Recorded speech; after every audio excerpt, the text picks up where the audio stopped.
আজিৰ ভিডিঅ'ত আমি chem part 2 haloalkane and haloarenes নামৰ চেপ্টাৰটি ফাৰ্ষ্ট পাৰ্টত আমি বেছিকখিনি কৰিছোঁ গতিকে আমি আজি সেকেন্ড পাৰ্টটোলৈ ঢাপলি মেলিছোঁ গতিকে সেকেন্ড পাৰ্টত আমি বেসিক্যালি ৰিঅ্যাকশন বিলাক চাম মেকানিজম চাম ডেট আৰু মিলি আজি লিখি লৈছোঁ আজি হৈছে 27 তাৰিখ অৰ্থাৎ 27 মে 2025 এতিয়া কথাটো হৈছে এই ক্ষেত্ৰত আমি পোনপ্ৰথমে মেথড অফ তোমালোকে একেলগে নোট কৰি যাবা মেথড অফ প্ৰিপাৰেচন অফ তোমালোকে বহি কলম উলিয়াই ধুনীয়াকৈ নোট কৰি যাবা method of preparation of haloalkane NCERT based এইটো ভিডিও গতিকে এই ক্ষেত্ৰত আমি পোনপ্ৰথমে এটা ৰিঅ্যাকশন পাম আমি হিতুক ডাৰ্জনছ ৰিঅ্যাকশন বুলি কওঁ গতিকে ডাৰ্জনছ ৰিঅ্যাকশন এতিয়া এই ৰিঅ্যাকশনটো তোমালোকক মই বুজোৱাৰ আগতে এই ৰিঅ্যাকশনটোৰ বিশেষ কাৰ্যৱালী মই কৈছোঁ যে নো ৰিএৰেঞ্জমেণ্ট অৰ্থাৎ তোমালোকে ইটো কাৰ্বকেটায়ন বনাই ৰিএৰেঞ্জমেণ্ট কৰিব নালাগে ডাইৰেক্ট এলকহলৰ পৰা ইটো তোমালোকৰ হেলো এলকেন হোৱা এটা প্ৰসেস ডাইৰেক্ট এলকহল তোমালোকে লোৱা আৰু এলকহলটো হেলো এলকেন তোমালোকে ধুনীয়াকৈ পাই যাবা আৰু এইটো ৰিঅ্যাকশনৰ ক্ষেত্ৰত আমি তলত লিখিবলৈ গৈছোঁ যে ৰিএজেন্টটো কি হ'ব ৰিএজেন্ট REAGENT ৰিএজেন্ট হ'ব SOCl2 মানে হৈছে এতে থায়োনাইল ক্লোৰাইড তোমালোকে ধুনীয়াকৈ নোট কৰি যাওক থায়োনাইল ক্লোৰাইড আৰু কিছুমান পাইৰিডিনো ইয়াতে ব্যৱহাৰ কৰে এতিয়া RH যিকোনো এটা এলকাইল গ্ৰুপ OH বুজাইছে এইটো এটা এলকহল OH গ্ৰুপটো মানে এলকহল সূচক গতিকে এইটো মই লিখি দিছোঁ তলত এলকহল অৰ্থাৎ এলকহলৰ পৰা আমি ডাইৰেক্ট OH হাটাও Cl লাগাও বুলি কিয় কৈছো এতে যেহেতু SOCl2 ক্লোৰিন আছে গতিকে ইয়াত আমি যিবিলাক প্ৰডাক্ট পাম অৰ্থাৎ এইটো ৰিঅ্যাকশনৰ যিবিলাক প্ৰডাক্ট হ'ব তাত এইটো ক্লোৰো এলকেন হ'ব অৰ্থাৎ ক্লোৰো এলকেন বিলাক আমি পাম আৰু লগতে SO2 গেছ হৈ উৰি যাব প্লাস HCl আমি পাম অৰ্থাৎ নোট কৰি লোৱা ধুনীয়াকৈ এইখিনি বহুত ইম্পৰ্টেন্ট আৰু ডাৰ্জন ৰিঅ্যাকশনটো হৈছে বেস্ট মেথড অফ প্ৰিপাৰেচন মই এতে ধুনীয়াকৈ লিখি দিছোঁ হেলো এলকেনৰ যদি তোমালোকৰ বেস্ট মেথড অফ প্ৰিপাৰেচন উদেতে ডাৰ্জন ৰিঅ্যাকশনটো তোমালোকে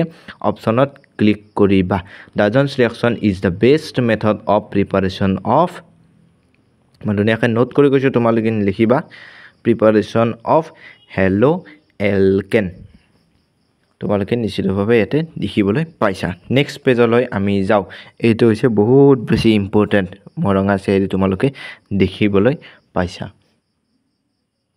এতিয়া নেক্সট পেজত আমি স্টাৰ্ট কৰিম 2 নম্বৰ ৰিঅ্যাকশন এটা হেলোজেন এক্সচেঞ্জেছন ৰিঅ্যাকশন হেলোজেন এক্সচেঞ্জ হ'ব অৰ্থাৎ এটা হেলোজেনৰ পৰা আনটো হেলোজেন আমি কেনেকৈ পাম সেইটো আমি লিখিছোঁ হেলোজেন এক্সচেঞ্জ ৰিঅ্যাকশন এতিয়া ফাৰ্স্ট ৰিঅ্যাকশন হৈছে আমাৰ সোৱাৰ্টজ ৰিঅ্যাকশন এটা নেম ৰিঅ্যাকশন তোমালোকে মনত ৰাখিব লাগিব আজি ভিডিঅ'ৰ মই নেম ৰিঅ্যাকশন বিলাকে দিছোঁ সোৱাৰ্টজ ৰিঅ্যাকশন অৰ্থাৎ RX অৰ্থাৎ এটা হেলো এলকেনে থাকিব হেলো এলকেনটো X টো হৈছে যিকোনো হেলোজেন ইয়াৰ প্ৰডাক্টটো তোমালোকৰ হ'ব ইয়াটো ৰিএজেন্ট হ'ব ইনঅৰ্গেনিক ফ্লোৰাইড অৰ্থাৎ HBF2 AgF3 এটো এনেকুৱা ধৰণৰ তোমালোকৰ ৰিএজেন্ট থাকিব এইটোৰ পৰা তোমালোকে F অৰ্থাৎ সদায় ফ্লোৰো এলকেন তোমালোকে পাবা এইটো ধ্যান ৰাখিবা ইয়াৰ প্ৰডাক্ট বিলাক সোৱাৰ্টজ ৰিঅ্যাকশনৰ প্ৰডাক্ট বিলাক ফ্লোৰো এলকেন হ'ব এইটো ফিক্স একদম মই ধুনীয়াকৈ লিখি দিছোঁ তোমালোকে জলদি নোট কৰি লোৱা এতিয়া আজি ভিডিঅ'ৰ লাষ্ট ৰিঅ্যাকশন ফ্ৰেঙ্কলিষ্টেইন ৰিঅ্যাকশন অৰ্থাৎ ফ্ৰেঙ্কলিষ্টেইন ৰিঅ্যাকশনৰ আমাৰ ৰিএজেন্ট তোমালোকে মনত ৰাখি থবা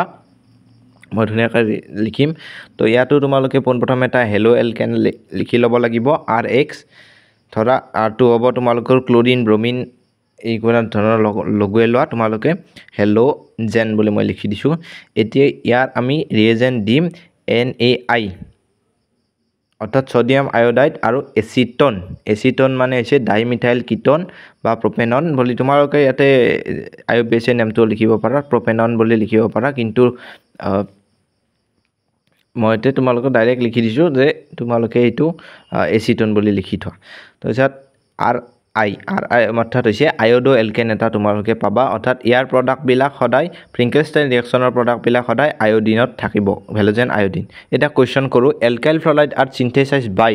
অৰ্থাৎ মই ৰিঅ্যাকশনটো তোমালোকে মনত পেলোৱা RX লোৱা তাৰ পিছত RF দিয়া